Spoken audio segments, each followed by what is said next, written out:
رب اشرح لي صدري ويسر لي امري واحلل عقدة من لساني يفقهوا قولي.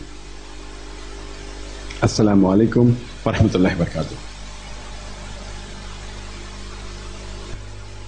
اللہ کے رسول فرماتے ہیں کہ آخری 10 راتوں میں رمضان کی لیلۃ القدر آتی ہے، اور لیلۃ القدر جیسے آپ جانتے ہیں کہ بہت اہم رات ہے. اللہ کے رسول فرماتے ہیں کہ آخری 10 شب میں امنگسٹ دی آڈ نائٹس، چاہے 21ویں ہو، 23ویں، 25ویں، 27ویں یا 29ویں رات کے اندر یہ لیلۃ القدر آتی ہے.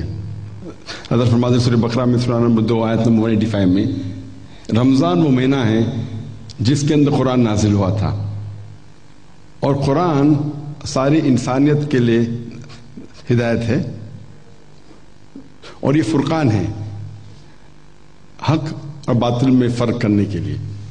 اور اللہ تعالیٰ فرماتے سورہ قدر میں سورہ نمبر 97 میں کہ ہم نے اس رات کو لیلۃ القدر کو قرآن نازل کیا تھا. اور لوگ پوچھیں گے رات کیا ہے، اور جو شخص اس رات کو عبادت کرتا ہے، ساری رات عبادت کرتا ہے، وہ ایسا ہے کہ ہزاروں مہینے ایک رات جو عبادت کرتا ہے وہ 1000 مہینے کے برابر ہے. اور جب آپ کیلکولیٹ کرتے ہیں 1000 مہینے تو تقریباً 80 سال سے زیادہ ہوتے، تقریباً ساری زندگی کے برابر. تو شب بہت اہم شب ہے، اور اس شب میں میری تقریر کا موضوع ہے میڈیا اور اسلام، جنگ یا امن. آج ہم جانتے ہیں کہ انٹرنیشنل میڈیا میں، چاہے وہ انٹرنیشنل نیوز پیپرز ہو، انٹرنیشنل میگزینز ہو، ریڈیو براڈ کاسٹ اسٹیشنز ہو، ٹیلی ویژن سیٹلائٹ چینلز ہو، ہم جانتے ہیں کہ دیر از ویرولنٹ پروپیگنڈا اباؤٹ اسلام. یہ انٹرنیشنل میڈیا اسلام کے بارے میں غلط انفارمیشن پھیلا رہا ہے، اور یہ میڈیا کے ذریعے اسلام کے بارے میں جو پیغام پھیل رہا ہے وہ ایبسولوٹلی نیگیٹو ہے. اور آج کی international media they use various different strategies. They use various strategies to malign Islam. Number 1 strategy ہے they pick up the black sheep of the community and they portray as though the exemplary Muslims. وہ جو مسلمان بھٹکے ہوئے ہیں ان کو چنتا ہے اور انہیں میڈیا پہ دکھاتا ہے جیسے کہ یہ عام مسلمان ہیں. They pick up the black sheep of the community and they portray as though the exemplary Muslims. اور ہم جانتے ہیں ہر مذہب میں there are black sheep in every community. ہر مذہب میں کچھ لوگ بھٹکے ہوئے ہیں.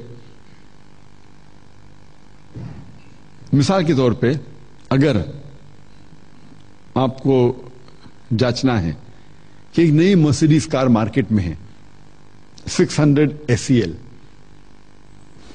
2010 ماڈل، اگر آپ جاننا چاہتے ہیں کہ کتنی اچھی کار ہے، اگر اس کار کے اسٹیئرنگ ویل کے پیچھے آپ ایک ایسے شخص کو بٹھاتے ہیں جو ڈرائیونگ جانتا ہی نہیں، اور اس گاڑی کو ڈرائیو کرتے ہوئے وہ ٹھوکتا ہے، تو میں پوچھنا چاہتا ہوں آپ کسے بلیم کریں گے؟ آپ کسے ذمہ دار ٹھہرائیں گے، گاڑی کو یا ڈرائیور کو؟ بٹ نیچرل ڈرائیور کو.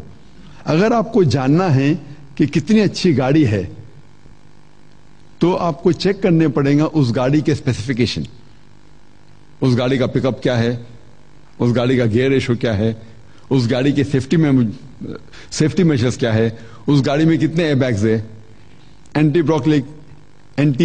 بریک لاکنگ سسٹم ہے کیا نہیں. تو آپ جب اسپیسیفکیشن کو جانیں گے اور جانچیں گے پھر آپ کو پتا چلے گا کہ گاڑی کتنی اچھی ہے. اسی طریقے سے اگر آپ کو اسلام جاننا ہے تو اسلام جاننے کے لیے آپ مسلمانوں کو مت دیکھیے. اسلام کو جاننے کے لیے آپ اسلام کے اوتھینٹک سورسز قرآن اور صحیح حدیث کی تحقیق کیجیے. اور اگر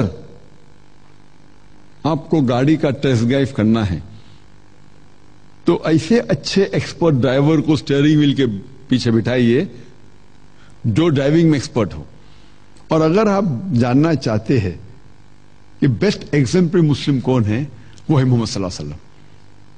تو آپ اگر محمد صلی اللہ علیہ وسلم کی سیرہ پڑھیں گے اور اس کی تحقیق کریں گے، پھر آپ کو پتا چلے گا اسلام کتنا اچھا مذہب ہے. تو یہ پہلی اسٹریٹجی ہے میڈیا کی اسلام کو ملائن کرنے کے لیے. They pick up the black sheep of the community and they portray as to the example Muslims. Second strategy ہے دے مینی ٹائم کوٹ، وہ کئی بار قرآن مجید کی آیتیں اور حدیثیں کوٹ کرتے آؤٹ آف کانٹیکس. اور ایک عام آیت ہے جو اکثر کرٹکس آف اسلام دہراتے لیتے ہیں، وہ ہے قرآن کی آیت، اور کہتے کہ قرآن میں لکھا ہے کہ جہاں بھی آپ کافر کو پاؤں گے ان کا قتل کیجیے. اور اگر آپ چیک کریں گے سورہ توبہ سورہ نمبر 9 آیت نمبر 5 کی آیت ہے، اور اگر آپ قرآن مجید کھولیں گے تو یہ قرآن مجید میں موجود ہے. قرآن میں لکھا ہے کہ جہاں بھی آپ قاتل کو پاؤں گے اسے آپ وہاں قتل کیجیے. یہ قرآن مجید کی آیت ہے، لیکن یہ آؤٹ آف کانٹیکس ہے، پس منظر کے خلاف ہے. اگر آپ پس منظر جاننا چاہتے ہیں، کانٹیکس جاننا چاہتے ہیں، تو آپ کو شروع کرنا پڑے گا ورس نمبر 1 سے سورہ توبہ سورہ نمبر 9. اور جب آپ پہلے ورسز پڑھتے پتہ لگتا ہے کہ اس میں لکھا ہے، اللہ تعالیٰ فرماتے ہیں کہ there was a peace treaty Muslims اور مکہ کے مشرکین کے بیچ، اور یہ پیس ٹریٹی ایک طرفہ مشرکوں نے توڑا تھا. اور جب اللہ سبحانہ و تعالیٰ آیت نمبر 5 پہ آتے ہیں تو وہاں کہتے ہیں، مشرکینوں سے کہتے ہیں کہ ان کو 4 مہینے کا وقت دیا جاتا ہے، اب سدھر جاؤ ورنہ اعلان جنگ.